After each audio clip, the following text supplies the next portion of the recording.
Om Ajnanatimirandasya Jnananjanashalakaya Chakshurunmilitam Yena Tasmai Shri Gurave Namaha. Namo Vishnupadaya Krishna Prasthaya Bhutale Srimati Bhakti Vedanta Swami Niti Namine. Namaste Saraswate Deve Gauravani Pracharine Nirvishesha Shunyavadi Pashataya Deshatarine.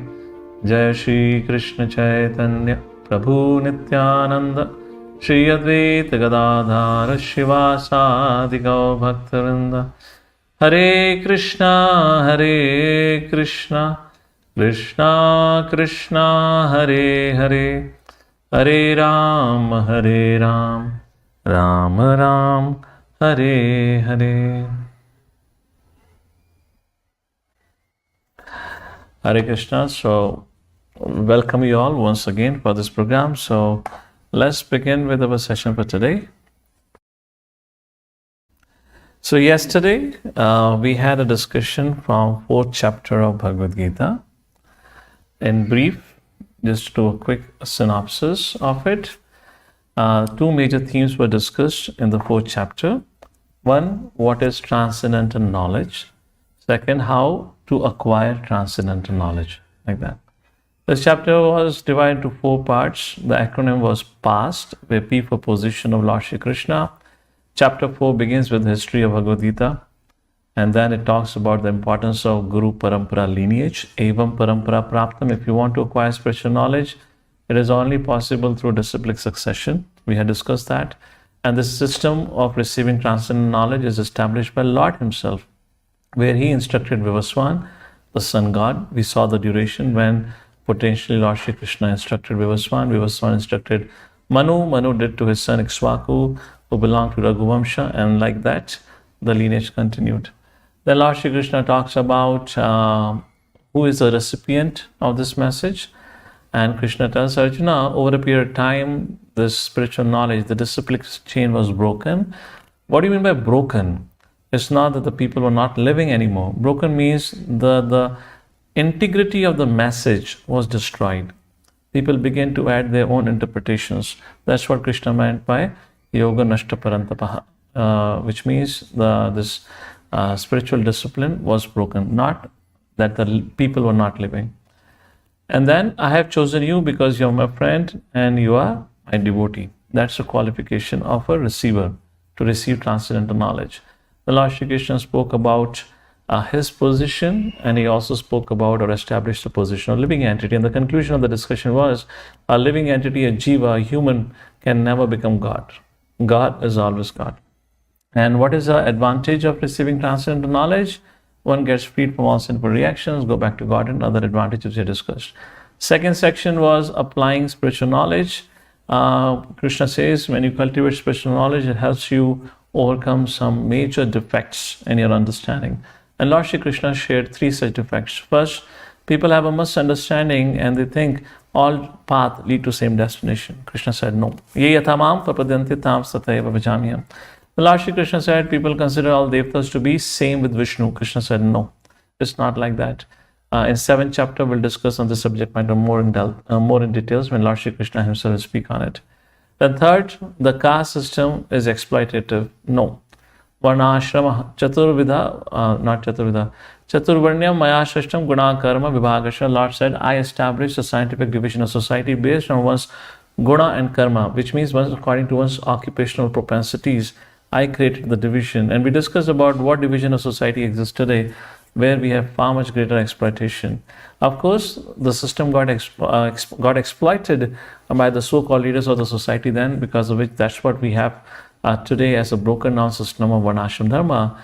So that's just the nature of time. The time destroys everything. So not because the system was wrong. System is not faulty. After this, Lord Shri Krishna said, not only that it actually frees you from misconceptions, but it also frees you from all kinds of sinful reactions. And then Krishna spoke about karma, vikarma, akarma. We had that discussion. And then Arjuna pondered, my dear Lord, how does one achieve transcendental knowledge? How does one apply transcendental knowledge? Krishna said, it's not a subject matter of competence, is a matter of character. And character building happens through living through different sacrifices prescribed in the scriptures for different varnas and ashrama. And the Lord Shri Krishna speaks about sacrifice for brahmachari, grahastha, vanaprastha, yogis, and whatnot. After describing that, Lord Shri Krishna said, it is imperative, unavoidable for anyone who wants to live happily in this world to not perform sacrifices. If somebody wants to be happy in this world, must compulsorily live by prescribed sacrifices. Arjuna thought, my dear Lord, this brings us to the last discussion. How do I know what is a prescribed sacrifice for me in my current junction of life? Krishna said, Arjuna, the greatest sacrifice one has to make is the sacrifice of one's false ego and pride by surrendering oneself at the lotus feet of bona fide Guru. Approaching him, pariprashnena, submissively inquiring from him, sevaya, rendering service unto him, tattva darshani, such a person, upadekshanti te gnanam, such a person can also give you the intelligence and the vision and the transcendental knowledge by which you can have the darshan of the spiritual world of the Lord and know the things as it is in truth. And ultimately, Lord Shri Krishna concludes chapter 4 with this following verse.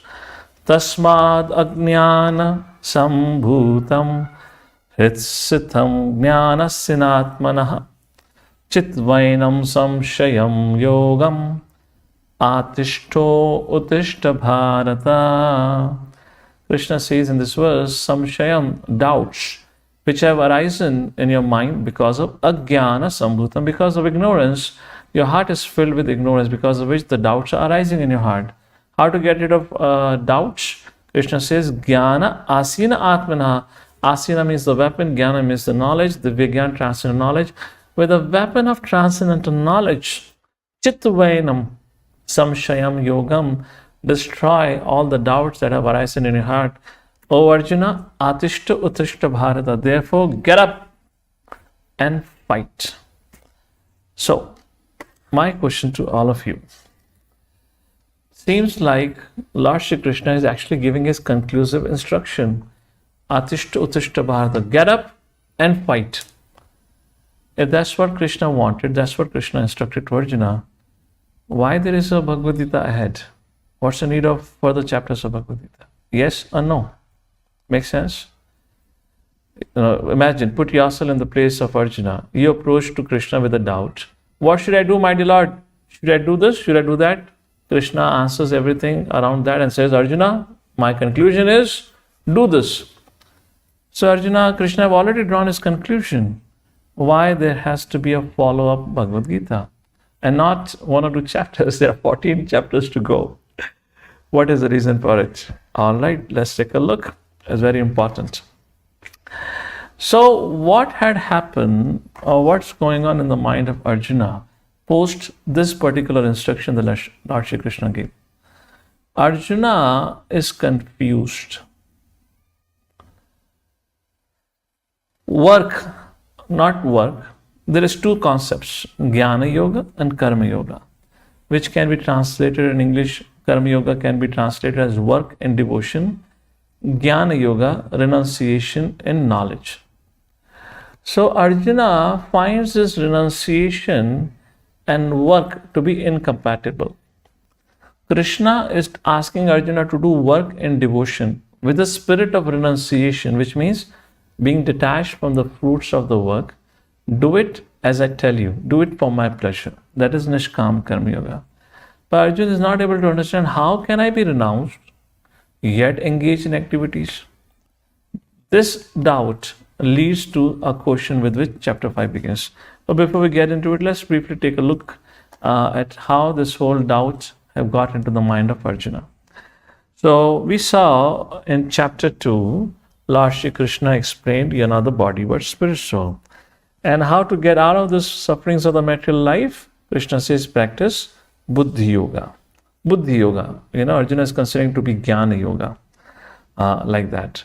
Then in chapter 3, Lord Shri Krishna says, person who is situated on the platform of knowledge, he has no longer any duties to perform, which means Jnana Yoga, which means his mind is pure enough where he does not have to perform any action, like that. So that's one of the points that Krishna made in chapter 3. Then in chapter 4, Lord Shri Krishna glorified transcendental knowledge. All kinds of sacrificial work culminates in transcendental knowledge. And then at the end of the chapter 4, Krishna in fact said, Arjuna, with the weapon of knowledge, rise up and fight. So Arjuna is confused. You are saying with the weapon of knowledge, and here you said on the platform of knowledge, person need not perform any work. And you are saying on the platform of knowledge, I should do work. What do you want? Please tell me. You are confusing me. So what is Arjuna's situation right now? Lord Krishna has confused, simultaneously stressing the importance of both work and devotion and renunciation in knowledge, which is Jnana Yoga. What is Arjuna's understanding? Renunciation in knowledge involves cessation of all activities, which is sannyas dharma in that sense. So that is correct. Work and renunciation seems incompatible to Arjuna at this point of time. He has not yet understood the perspective of a karma yoga. What exactly, how does karma yoga functions? So what is the misunderstanding of Arjuna? Work in full devotion is non-reactive. In fact, Lord Shri Krishna would establish is to be the highest sannyas and is therefore the same as inaction, which means renunciation and knowledge. And with this, chapter 5 begins, where Lord Shri Krishna now speaks about Nishkam Karma Yoga and once again establish it to be the easiest path for achieving the spiritual realization and to remain progressive even in one's material life. With that little introduction, we start with our today's chapter titled as Inner Peace, although it is titled as Karma Yoga and Krishna Consciousness, but we are giving a thematic name. And there are three important subject matter which we're going to discuss in the course of our talk today. First, doer. Who does the work? Am I the doer or somebody else? Krishna says you're not the doer. There are three doers, two other doers except in you. What is the vision of a spiritualist? And finally, the peace formula. This subject matter is quite important in the age of quarrel today, where there was so much crisis. Several decades ago, United Nations was created with an idea of bringing peace and harmony post Second World War, but nothing have changed. The quarrel is continuing on. There's so many people who are raising their voice. They want to bring in global peace, but they don't understand. The key to unlock global peace begins with experiencing inner peace. Unless one is able to experience peace within oneself, he cannot contribute towards bringing global peace. And that's the missing link in the whole discussion, which Lord Shri Krishna would establish in chapter 5 in the last section. Once again, to make the subject matter easy, as we always do, let's take a look at the acronym for this chapter is STEP, where S stands for stay in the world. So in essence, Lord Shri Krishna here is discussing about how to live our life so that rather than becoming caught up in karmic actions and creating future births, we become liberated from the karmic reactions and the future suffering of repeated birth. So this subject matter has been already discussed in brief, but once again Krishna had asked a question about work and devotion versus renunciation. Therefore Lord Shri Krishna speaks, and in this chapter he establishes what is highest, and once for all put this question to hold. So work and devotion versus renunciation, let's take a look at it. Lord Shri Krishna explains the nature of the soul is to be active. It needs to be doing something. So work and devotion allows us to act in our eternal position because we are part and parcel of the Lord and we serve the Lord, puts us into a perfect situation. Whereas in the path of sannyas, soul is not active, which is, soul is active, but it becomes a difficult position to maintain in sannyas because you have to be inactive. That's the point here. To not act, not perform actions becomes very difficult, makes the practice of Jnana Yoga for that reason very complicated. Second, it purifies the heart, purifies the art of aham mameti, I and mine, because work and devotion means nothing is mine, everything is of Krishna's. My work is for the pleasure of Krishna, the results of my work is for the service of the Krishna.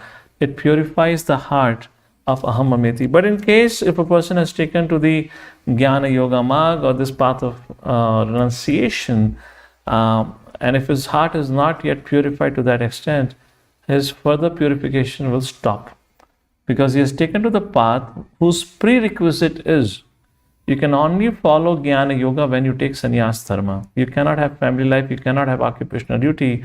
Sannyas dharma means you are already purified of all sense of aham mameti. You don't have any material desire is when sannyas dharma begins. So this jnana marg, which is being discussed under renunciation, involves that level of advancement. So Krishna is saying that's not just possible in Kali Yuga, Arjuna. Kali Yuga for us that way. It's a joyful process. Senses are engaged. If you want to eat something delicious, which means vegetarian diet, offer it with your devotion to Lord and honor it as Krishna Prasadam. If you want to sing and dance in Krishna bhajans, if you like to dance, then dance in the kirtan. But here you have to restrain your senses. What are you allowed to eat? Whatever falls naturally from the tree, you're allowed to eat. Or you're allowed to eat very, very simple. Let me give you an example. One of our Western devotee, American boy who got connected to ISKCON some time ago, had studied and heard about Kumbh Mela. And then just after a few months of his connection with ISKCON, there was a Kumbh Mela organized in India. He thought, why don't I visit India? And I would like to take part in Kumbh Mela. He came. Our ISKCON had a camp, always have a camp in Kumbh Mela. He went there and started staying with them. One day, he went out just to see what all is happening outside. And then one particular camp, which was a Mayavadi camp, they saw a young Western-bodied person, which generally seems very attractive to Indians. And if he becomes part of our camp, the glories of Guru will increase. So with that intention, they caught hold of that boy, brought him inside, and they spoke at length about the glories of the Guru. And they said, if you stay with us, we'll take care of you, we'll take care of your lodging, we'll take care of everything. And plus, will bring you direct in the association of a Guru Maharaj. He's a very, very great personality. He's a great tapasvi. He has so many mystic powers and whatnot. So young man, he said, all right, what's the big deal? Let me try out. So he decided to stay. He decided to stay for a while, but however, right next morning, he disappeared from that Mayavadi camp and came back to the ISKCON camp. ISKCON devotees were wondering, where did he go? They were searching for him, and suddenly on the gate he was standing, and the devotees asked, hey, where are you?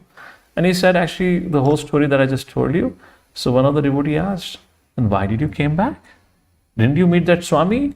Didn't he show you some mystic opulence, his yogic siddhis or magic show? He said, everything was fine. But whole day I was with them. I got totally fed up. All 3 times they fed me khichdi without any masala, without any salt. It was such a big austerity. I was so damn hungry. I was missing the gulab jamun and the jalebi and the sweet rice which you all prepare for the afternoon langar for all the guests. I wanted to eat it. I'm happy here only. I don't want to go there. I'm just giving you an example. It's a real life story. People are not ready for that stage. And when they try to take it, they unnecessarily create chaos. That's the reason Krishna is saying, either you are qualified, even if you're qualified, still perform Nishkamakam yoga work and devotion. It's easy. And even if you have some traces of material desire, you will not get distracted or fall down. That's the point. And most importantly, your mind and senses will be joyful. It's a complete renunciation, because here we directly serve the Lord in that sense, and you can quickly attain the Supreme Personality of Godhead. So then Arjuna pondered. Oh, I couldn't see the slide deck. So this was the final slides, points in the slide. So then Arjuna thought, my dear Lord, how to act in Karma Yoga. And Krishna speaks about it from verse number 7 to verse number 12. Krishna says, work becomes yoga or worship when it is performed as follows. Keeping mind and senses under control, which means living a regulated life. Practice ABCD formula. Association of sadhus, books, C for chanting, D for Krishna Prasadam or diet. That's what means controlling mind and senses. That's a joyful activity actually. You get the best of the association, you get the best of the wisdom literatures to read, you have the best of the mantra to chant, and you get best of the prasadam to eat. It's a joyful process. Act without attachment, no desire for results. In other words, with a complete understanding that even my body is a gift of the Lord. To maintain this body, I'm entirely dependent on the sweet will of the Lord. Everything that is given to me is the mercy of the Lord. When we understand the truth about our existence as being part and parcel of the Lord, one of the energies of the Lord, and anything for everything, I depend on the mercy of the Lord. Even to use this body, even to get this body, I had to depend on the mercy of the Lord. Then why I should not use it in the service of the Lord? Imagine you work for a company and a company gives you a smartphone for attending to office calls. At the end of the day, at the end of the month, your manager gets a huge bill and he calls you and says, hey, what did you do? I gave it for doing office calls, and I see so many calls being made outside of office hours. Whom were you talking? And you happen to say, oh, I was talking to my mother, I was talking to my father, I was talking to my girlfriend, boyfriend, etc., etc. What do you expect manager to do? He said, give me back the smartphone. You don't deserve it. You're misusing it. You're supposed to use it in the interest of the company. Similarly, we have been provided with the facilities like body for the sustenance of the body. It should be utilized for the interest of the Lord and the service of the Lord. That's the point here. That's called as Nishkam Karma Yoga. Act with body, mind, and senses only with an objective to purify one's consciousness. And that should be the purpose. And when one lives a life like that, what is the result he gets? First, performer is unaffected by sinful action. In the case of Arjuna, he had a fear of committing a sinful act of killing his teachers or the elders. But Krishna said, Arjuna, if you do so because I am asking you to do it, then you will not incur any sin. An example is a soldier fighting at the borderline, defending the country, kills the enemies because he had killed the enemy on the order of the government on behalf of the complete population of the country. Then he is awarded, not punished. However, if he would have to do the same act for his own personal reasons, let's say fight with a neighbor, then he'll be punished. That is the point. Therefore, Arjuna, you will not be affected by sinful action. Such a person is dear to everyone and is everyone to dear to him. Why? Because such a person is not in the mood of exploitation, is always in the mood of service, seva bhav, and attains peace, no anxiety over the result. In essence, such a person is part of the world, yet does not get affected by the things of this world. Why it is said it attains peace? Take an example of a cashier at a bank. What's his job? To collect money, count it, track it, and give it to the security team who takes it to the another bank, another place, whatever it is. Now, as a cashier, I am representing the bank, collecting money. My job is to calculate the amount that has been given to me and document it. It isn't my money. If it is not my money, there is no question of me having an anxiety if when that money has been taken from one branch to another branch, if it gets stolen, then it doesn't matter to me because it's not my money. So all of our problems in our life is this artificial or this misunderstanding that something belongs to me. And the fear of losing that something that belongs to me keeps us in constant anxiety. Therefore, it is said in Hindi, व्यक्ति चिता की अग्नि में एक बार जलता है पर चिंता की अग्नि में पल पल जलता है. So how to get rid of this chinta or anxiety? To understand, I am not the controller or owner of anything. When I don't even own the body. We have discussed this. We only have 5% control on the body. So how can you call as the owner of the body when you have such a less percentage of control on the body? So when we don't even own the body, what we can own about anything else? So that's a point. Once we understand this truth about our life, then such a person attains peace. That is a point is being made here. So in essence, how does a person act in Krishna Nishkam Karma Yoga? First of all, what is his realization? His realization is he sees all living entities as part and parcels of the Lord. Because he sees them as part and parcel of the Lord, he is always in the service mood, not in exploitation mood. And because he is always in the mood of serving others, helping others, therefore he is dear to all. How he performs actions? We have discussed about his actions, mind and sense control, as a service towards others, because of which he has a pure consciousness, and as a result, he progresses in his spiritual life. And what is the result? Result is such a person never gets entangled in the karmic reactions. Therefore, Arjuna fighting the war is free from any kind of sin because he is performing on behalf of Lord Shri Krishna, and that act becomes a karma or work in devotion. Therefore, Krishna tells Arjuna, this is the best course of action for you to take rather than walking to the forest and living a life of a renunciate.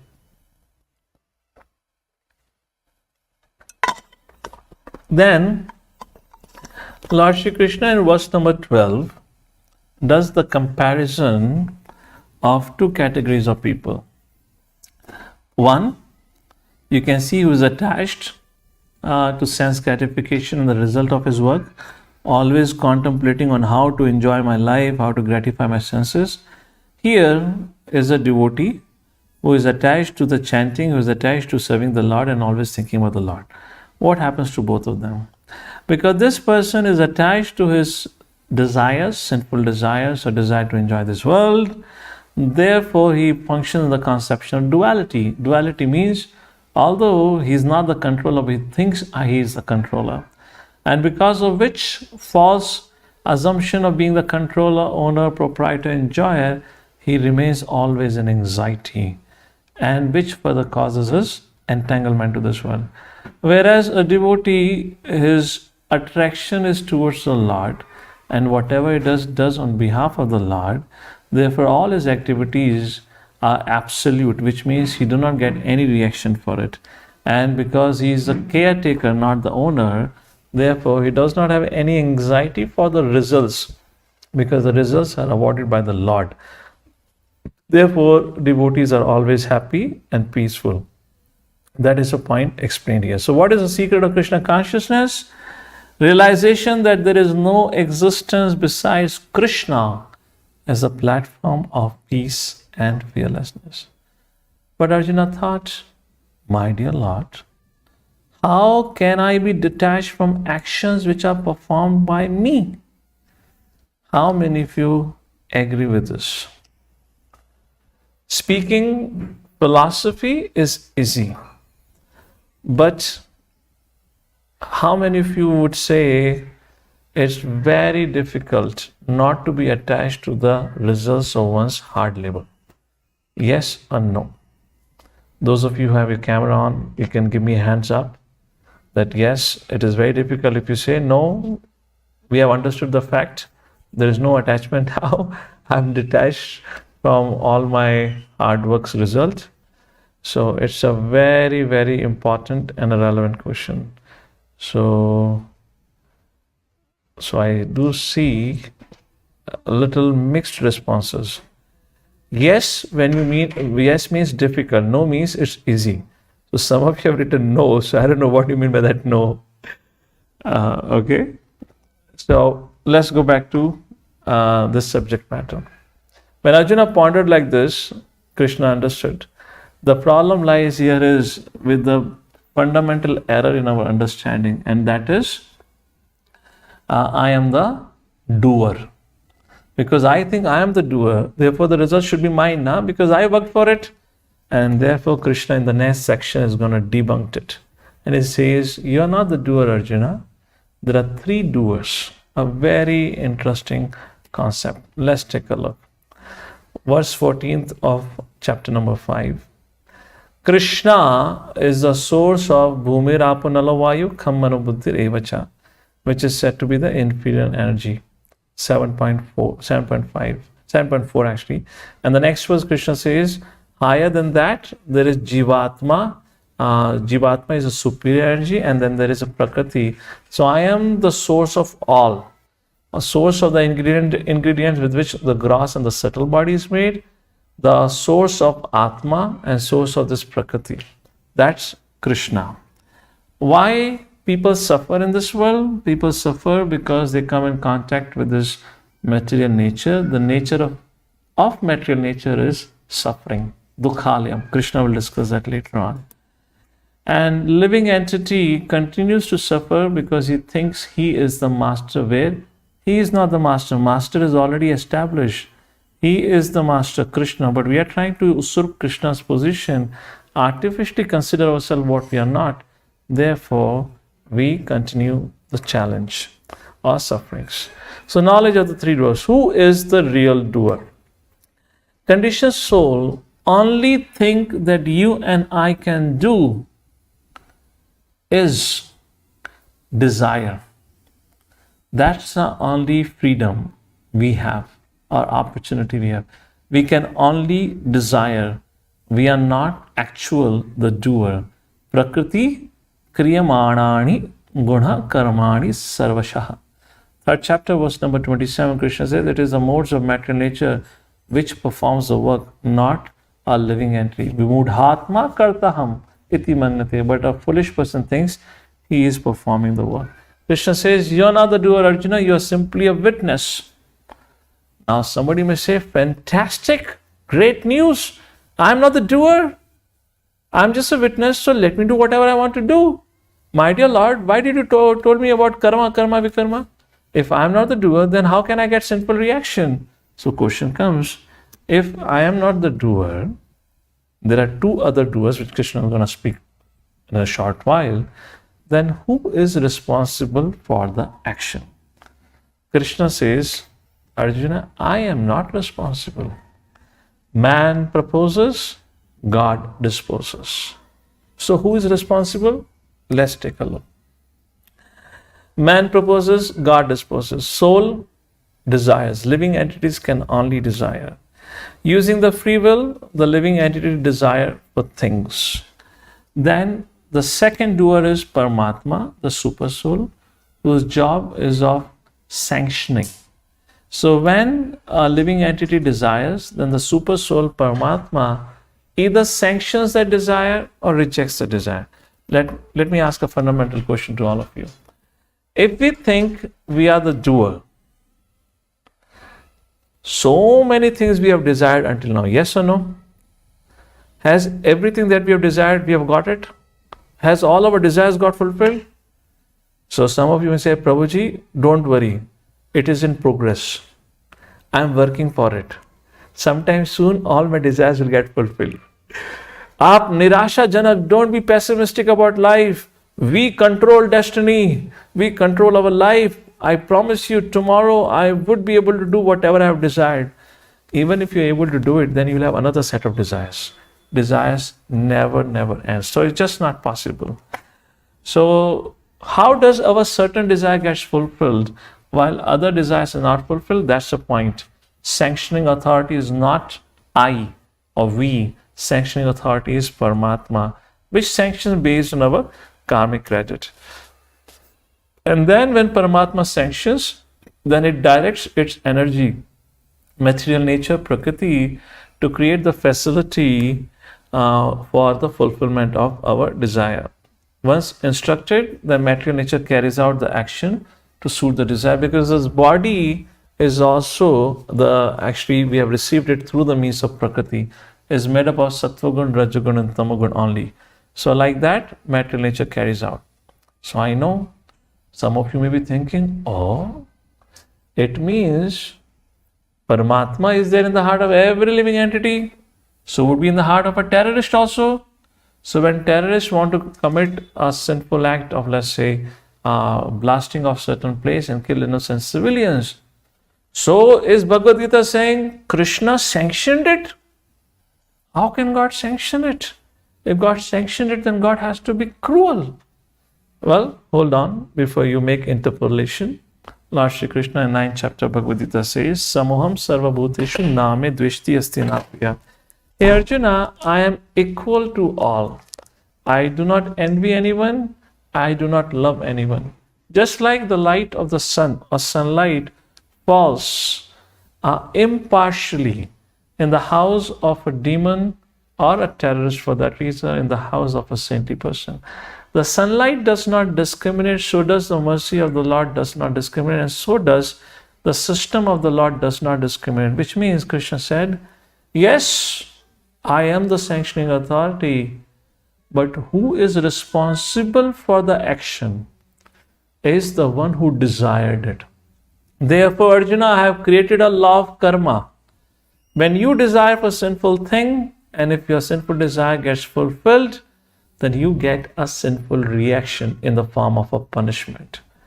To rectify you of your sinful desires, this law of karma has been created so that people stop thinking or desiring for sinful actions, and that is how we get purified. That is, a system has been created. We are totally dependent on the Lord. We cannot do anything on our own. So Krishna, or the Lord, provides every facility for us to fulfill our desires in this world. However, just to guide us, stop following the wrong example or having the wrong desires, Krishna, or the Lord, appears in different avatars as Rama, Nasimha, Vamana, Vara, Shri Krishna himself, and establishes the righteous principles of the dharma by destroying the demoniac class or destroying those who are responsible in the increase of irreligion. Krishna comes to teach us, follow the path of dharma, cultivate those kind of desires, and therefore he gives instructions in the form of scriptures. He sends his own devotees as great saintly people who come to this world to teach us what is right from wrong. But the irony is, people do not want to hear that. All right? Just like when a child is very stubborn. Let's say a child wants to put his finger in a fan. Srila Prabhupada gave his example when he was a grahastha. His son wanted to put his finger in a fan. Prabhupada said, no, don't do it, it will hurt you. And the son began to cry, no, I want to do it. So Abhay Charan Day, Srila Prabhupada Abhay Charan Day, he thought, all right, because he does not want to listen to me, then let him learn by his experience. When he'll get hurt, injured, then he'll understand what he was asking for wrong. Then Abhay Charan Day switched off the fan, and when the fan became slow in speed, then he said, okay, my dear son, now you can put your finger. And as soon as the child put his finger, tongue, and he began to cry, oh, Papa, it hurts. And then Abhay Charan Day said, I told you. But now the child have learned his lessons. So similarly, Krishna, the Supreme Lord, is like a loving father. He personally comes in this world time and again. He's personally sitting in our heart as Paramatma, gives us scriptures, gives us association of sadhus. But yet, if we don't want to listen, like that stubborn son, then what Lord says? All right, go ahead, do it. When you will get punishment for it, then you will understand what is right or wrong. And that's the whole understanding of this subject matter. In essence, Krishna has created a law of karma. So let's quickly take a look of how law of karma function. Who am I? Soul, living entity, who has a function to desire. Where am I? Material world. What situation I'm in? I'm in this material body. What am I bound by? Modes of material nature. Who is controlling me? Kala. And who is watching me? Paramatma. Material body and three modes does the execution, and Paramatma is a judge. Let me give you a simple example. Imagine you have gone to a hotel to have a lunch for yourself. You sit on the table, the waiter comes and says, sir, what would you like to have today? And you give a whole list that you wanted to order for yourself. So let's say masala dosa and milkshake, for an example. The waiter goes, tells the kitchen department, they prepares it and brings it back and serves you. So you had desired to eat masala dosa and milkshake, have a milkshake as a sweet. And the waiter executed your desire, right? You desired and the waiter executed the desire. And then you get up, you meet the manager, and according to the desire that you had, not only according to the desire, what actually has been served by the waiter, according to that you have billed. And what has been served by the waiter is according to what you have desired. Similarly, the law of karma function, where the soul can be compared to the customer, the waiter can be compared to the material nature, and the manager can be compared to the Paramatma or the judge. And that's how what you sow, so shall you reap. What kind of desires we do or desires we cultivate, accordingly, if those desires get fulfilled, accordingly we get a reaction. Therefore, a subject question comes now. Before we get into that question, let's one more time take a look into the relationship between the three doers, Jiva, Paramatma and Prakriti. Jiva desires, Paramatma hears. If it is sanctioned based on karmic credit, then it orders Prakriti, Ishvara orders Prakriti, and Prakriti executes it. So please understand, just to get those desires fulfilled, you had to work so much. You had to wait for a good amount of time. Finally, after all that struggle, you get your desire fulfilled. But for how long are you happy? Are you happy forever? You wanted to get a Honda City for yourself. After 5 years of struggle, you managed to get a Honda City. Do you remain attracted to Honda City forever for your life? Not at all. To get the desire fulfilled, so much struggle was there. Think about it. What would happen when you desire for anything, and if Ishvara rejects it, any material desire, then again Jiva becomes frustrated, hopeless. So when you get it, gradually you are again hopeless and frustrated, because then you have more desires, and if you don't get it, again you are frustrated. So the point is, why to have material desires? We cannot stop desiring, but we can change the subject of desiring. Right now the subject of desiring is my gratification. We have to change the subject of gratification from I to Krishna. When we say Krishna, means the whole creation, every living entity, which means their pleasure, service attitude. That's the point here. So before we move forward, let me ask this question to all of you. If a question is asked to you, let's say a child comes and asks you, is Supreme Lord responsible for all our sufferings and pleasure? How would you answer this question? Who is responsible? Let me give you 4 options. First, option 1, yes, because Lord sanctioned it. Option 2, no, the Jiva is responsible because he desired it. Option 3, Prakriti is responsible because Prakriti executed it. 4th, I'm still confused. So please pick your option so I know how much you have understood the subject. Who is responsible for what all is going on with us in our life? Sufferings and pleasure. All right.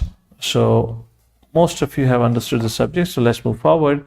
So we're talking about the root cause of problem of material desires. So obvious question rises, how to purify the desires? It is established or explained, Cheto darpanam marjanam Bhavamahadavag nirvapanam Shreya Kerva Chandrika Vitaranam Vidhyavadhu Jivanam, and so forth. The verse goes on. I'll not go into the details of everything.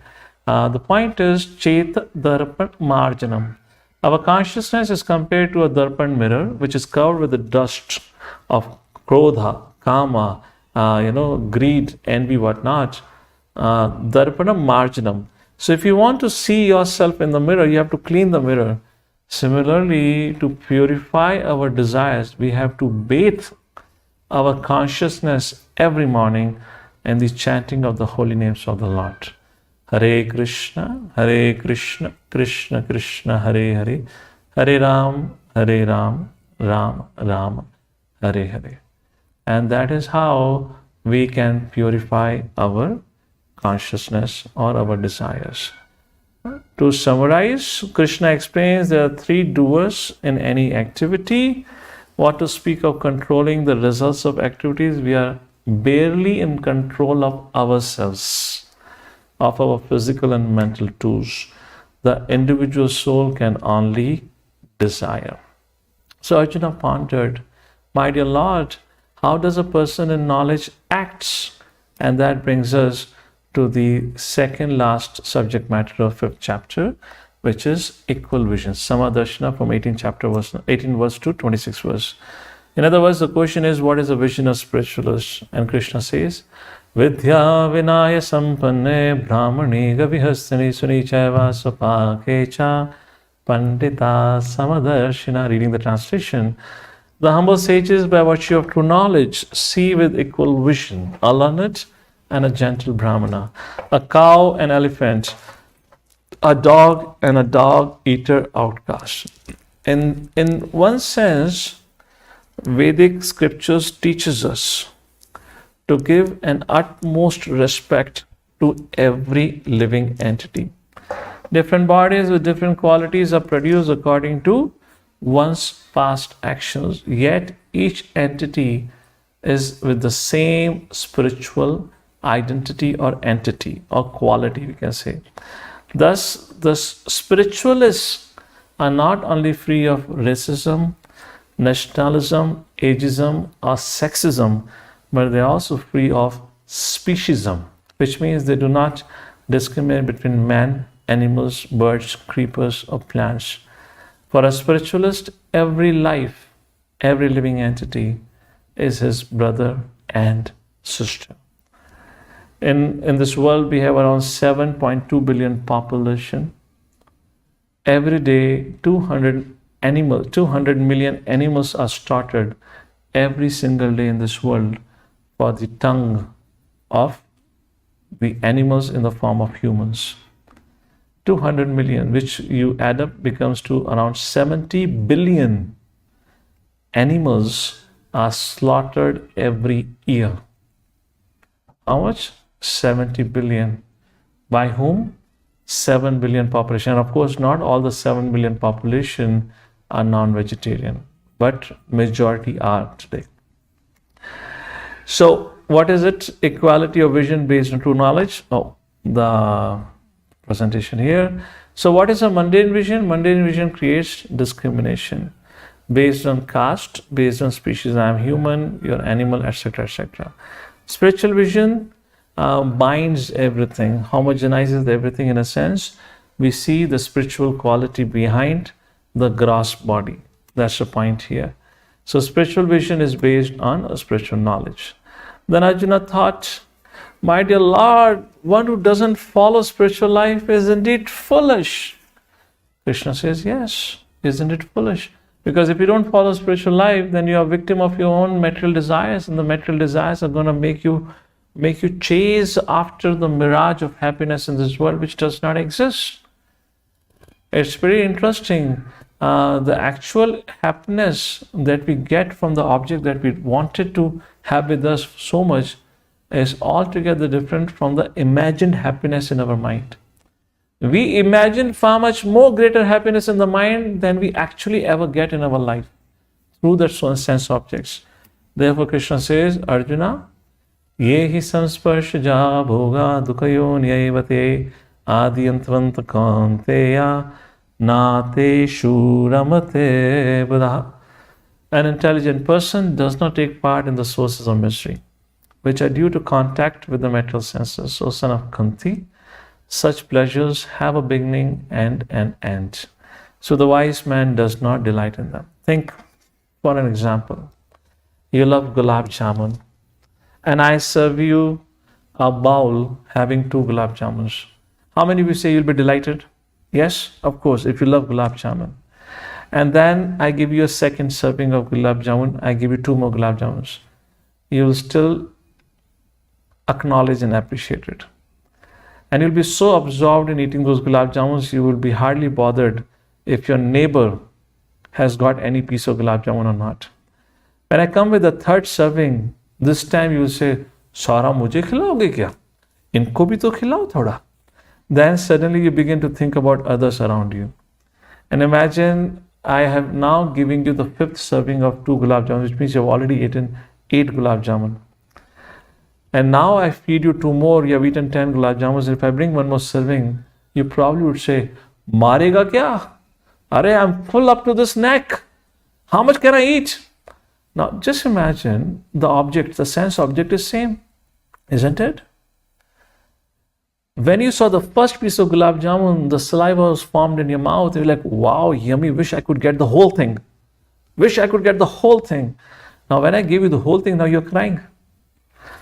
Therefore, Krishna said, Adi, the sense pleasures has a beginning and an end. Therefore, dukkha yonya evata, which means the sense pleasures only result in suffering. Therefore, those who are buddha, intelligent, nate shuramate buddha. Buddha means intelligent man. Therefore, the intelligent man does not relishes or looks for happiness in the sense objects. Is that making sense?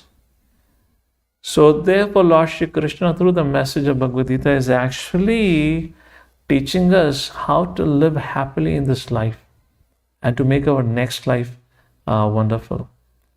Krishna is warning us what we think as happiness is not unhappiness, just a mirage. It's just a reflection of happiness. The true happiness lies in fulfilling the needs of the soul while taking care of the needs of the body. It's not that the spiritualists don't take care of their physical health, physical well-being, but we should not at any cost sacrifice and compromise the needs of the spiritual self. And if we do so, that's the time we actually become happy. And the nature of the spiritual happiness is it only increases. It never becomes stale. It is always ever fresh and it is always increasing. That's what Lord Shri Krishna explains. Let's move forward. So, the psychology of a material happiness. How it functions or what happens. When we see a sense object, we become agitated and excited. But actually, such imagined happiness, which is simply the intense expectation of a satisfaction, that is never really found. Therefore, one remains perpetually frustrated in material existence, and the more one tries to enjoy, the more one's frustration increases. So the happiness is only in the imagination, not in the reality. Therefore, whatever you get, we are never satisfied. That's the psychology of material happiness. So Arjuna thought, my dear Lord, indeed, life without Krishna consciousness is miserable. Can you please teach me how to be truly happy? Or in other words, how to become peaceful? So it's very interesting. Bhagavad Gita says, or Bhagavad Gita teaches us that bliss, ananda or happiness is an outcome of or byproduct of peace. If you are peaceful, if you experience satisfaction, then only you can be happy. Yes, no, confused? Let me give an example. Let's come back to the example of food again. Let's say you are being served your favorite meal cooked by the person who you know makes it the best. Right in front of your eyes, you are hungry, but your mind is very disturbed. Let's say you just half an hour before you got a call from your manager, you have been fired from your job. Or else you had a serious fight with your spouse or serious relationship issues, or you had a severe financial loss.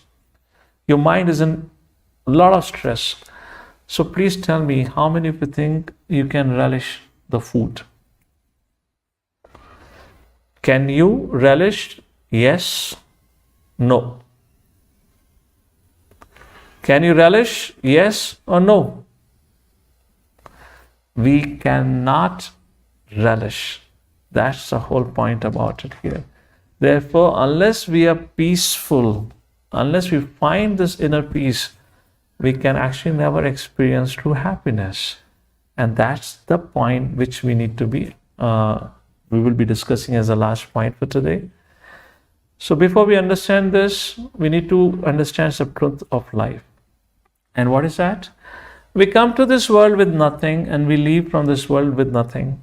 However, in the interim, our claims to proprietorship and attachment to various objects create fear, insecurity, and conflict.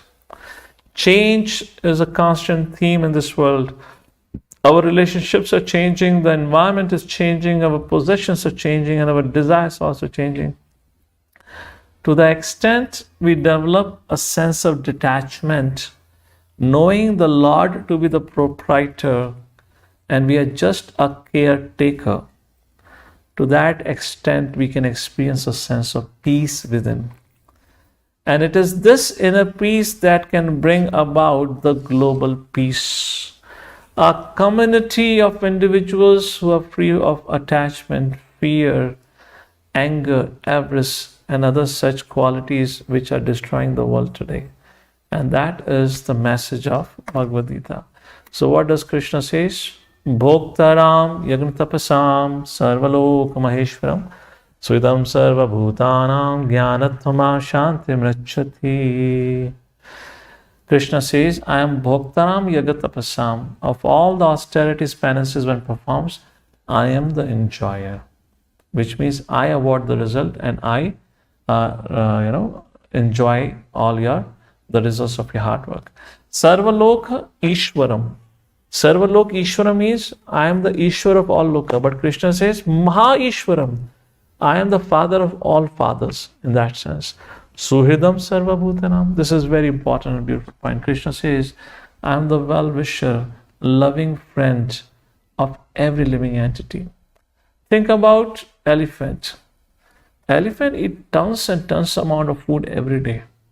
Now we tiny living entity in comparison of an elephant.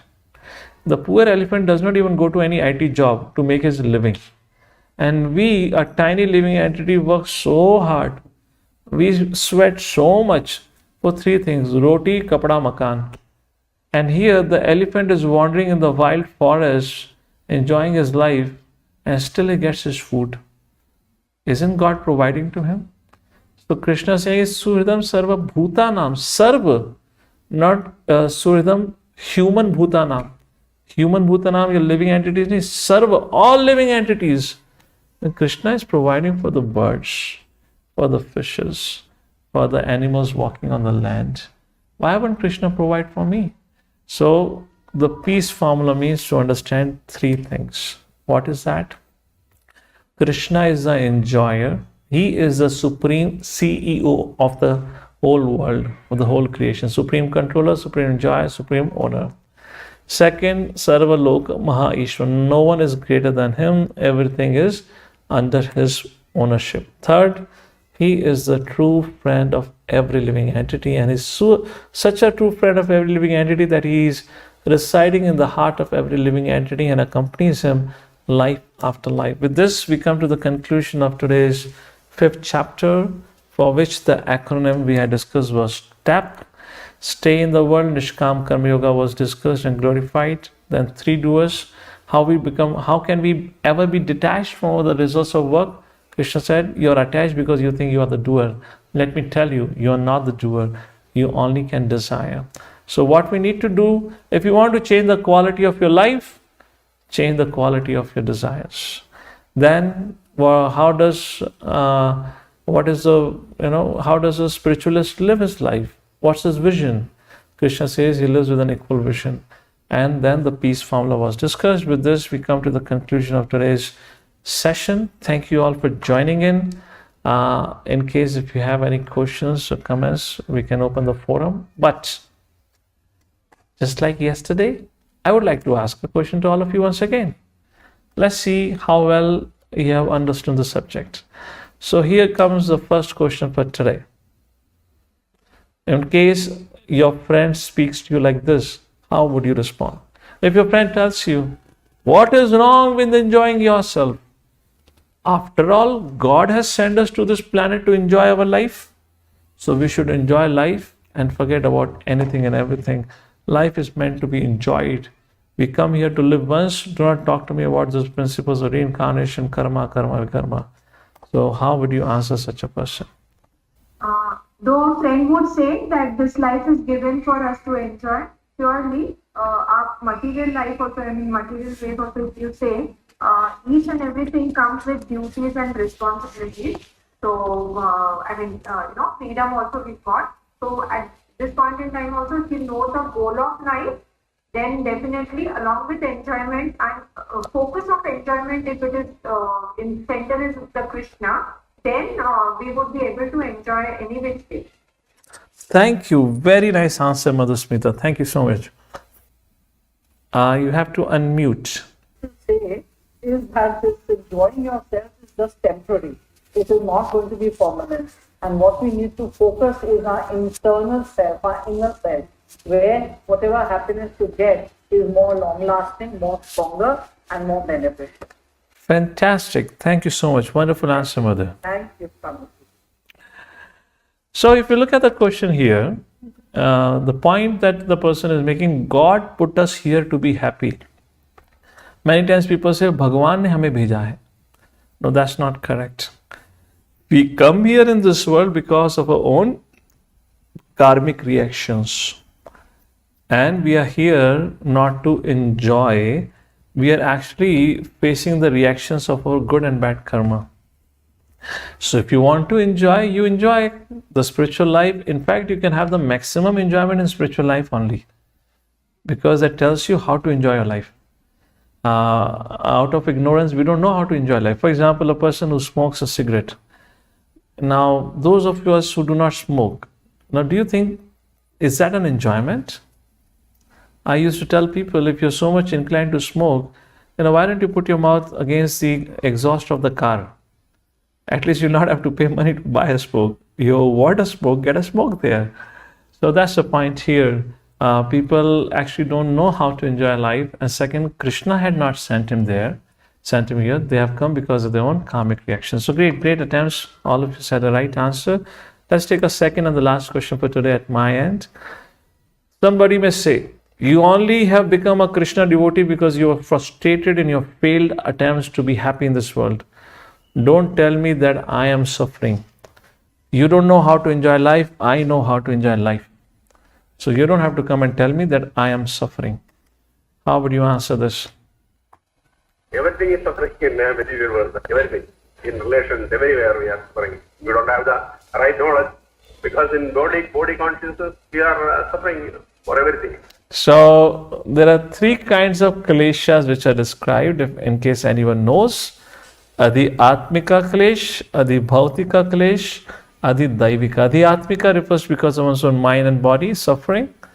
If a body gets a little pinprick, we cannot be peaceful. Mind is disturbed, we cannot sleep in the night. Adi Bhautika, because of the living entities, other living beings like humans, insects and whatnot. And Adi Daivika, because of natural disasters, those kind of thing, like that. Adi Daivika. And then what to speak of birth, death, growth, birth, death, old age and disease. So correct. Actually, this life in this world is always full of suffering. So thank you all for all your wonderful contributions. With this, we come to the conclusion for today's session. In case if anyone has any question to clarify or any comment, we can take that. If not, we pause it for today. Hare Krishna.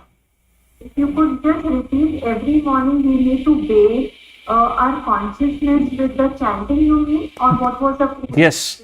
I said to purify our mind, we need to bathe our consciousness with the chanting of the holy names of the Lord. Just like we get up in the morning, we bathe our body to purify the body. Similarly, we need to bathe our consciousness every morning with the chanting of the holy names of the Lord. 5.22 you said, it is saying that they are limited. Means, there is anta also for the desire, right? No. But Desire, there is no end for desire. The anta is for the happiness derived from the sense object. happiness derived. Okay, fine. And I gave an example of rasgulla, right? When you get a 1 or 2 pieces, you're extremely happy. But after a while, there is end to that happiness once you're overfed. Suffering begins from there. That's the thing. So anything in the material life, for example, let's say you're eyeing for an iPhone. You want to purchase an iPhone. You get it. Would you remain happy with it forever, like you were happy when you got it first time? After all, you become bored and then you'll think of buying something else. Antavantaha. That's the end of happiness with it. And then, ye dil mange more. And it continues like that. Okay. Thank you so much. Because I was confused. Anta, here it is said anta, and then how come there are endless it is? In fact, it is ever increasing. Correct. Then how do you have an anta? All right. Thank you, Mother. Thank you so much. Mother Chanda, you have a question? You have your hand up? Or is from the answer that you gave from that time? All right. Deepthi, those who have your hand up now, you can go ahead and ask yourself, because you can unmute yourself so you can speak. Yes, please. Yes. Namaste. Yeah, I have a question. There is one saying that goes, try till you succeed. And then in this chapter, we come across this. We propose something, we try for it, we give our best, And then if we don't succeed, it only says that our karma account we don't have it and God is not sanctioning it. So now, where do I realize and how do I come to know that this is it? I need not try more. Yeah, for that, wisdom is required. But Deepti's question is, for how long should I continue trying and when should I stop trying? Is that correct? How do I know that's the limit of my making an attempt for it? Therefore, it's a subject matter, there are things in our life which requires guidance. Even Yudhishthira Maharaj needed a guidance. Even Vyasadeva Muni needed a guidance of Narada Muni, like that. So there are certain subject matters which cannot be just clarified or resolved by just reading books. Even just reading Bhagavad Gita by ourselves. We have to see the whole life in picture to answer certain things. Now this is a very, a kind of a question which cannot be given a generic answer that mother, you have failed 5 times, which means that's it. You cannot quantify it in that form. That if you have failed this many times, if you have attempted for this many number of days or number of hours, that's it. That's not the formula for it. The formula depends on what's the aspiration for it, what's the aspiration behind. Now, the aspiration behind doing what you are attempting to do is to serve the Lord. Then continue doing it. If the aspiration is for one's own personal security, financial security, then we have to see how your attempts to succeed, which are not happening, are affecting the well-being of everyone around you, and what are the alternative options for you to succeed alternatively. There are many factors. So some things can be discussed and resolved, and something needs continuous guidance. This is one subject matter. How do I know enough is enough? I should not proceed further. All right, mother. Thank you, sir. Thank you. Thank you. Yes, please go ahead. Prabhuji, the confusion in a sense is that Jiva is responsible for sufferings and pleasures. So my question is like, that child desires for something which is not good for his health, then parent guide the child, and parent has that control to teach the child what is good, what is bad, and can manipulate the child's mind in a good and positive direction. So likewise, if someone is having negative thoughts, then God has that power to control and divert. That's the reason the Bhagavad Gita sessions are being organized, na? That's the reason Krishna spoke Bhagavad Gita to Arjuna. That's the reason we have temple programs. We have every morning 4:30 program in the temple. But the point is, if the child is stubborn, if he or she doesn't want to listen, would you force? Even if you force, still the child will do what the child wants to do. Okay, but if parents want to divert the mind of the child in a good way. Krishna is trying to do that all the time, sitting in your heart. But we are so adamant and stubborn, we just would not listen to him. He's always there, he's always doing that. People have become so ignorant, they just don't realize it. It's a subject matter to introspect, even in our own individual's life. When we have thought of doing something wrong, so many indications we would have received outside of us that would have indicated that this is not the path we should follow. But yet we do it. So Krishna has, what else can you expect from Krishna when he's sitting within your heart, residing as Paramatma, providing every facility for you? Now, that's the second part. Let me put the first part. Now, all of you have understood Krishna is there. Krishna is residing in our heart as Paramatma. Now, how many of you here, all of us can promise that we're gonna henceforward, from today onward, gonna follow the teachings of Lord Shri Krishna, the teachings of the Lord in our life seriously? You may have the desire at this point of time, but you all know how many challenges our mind puts forward.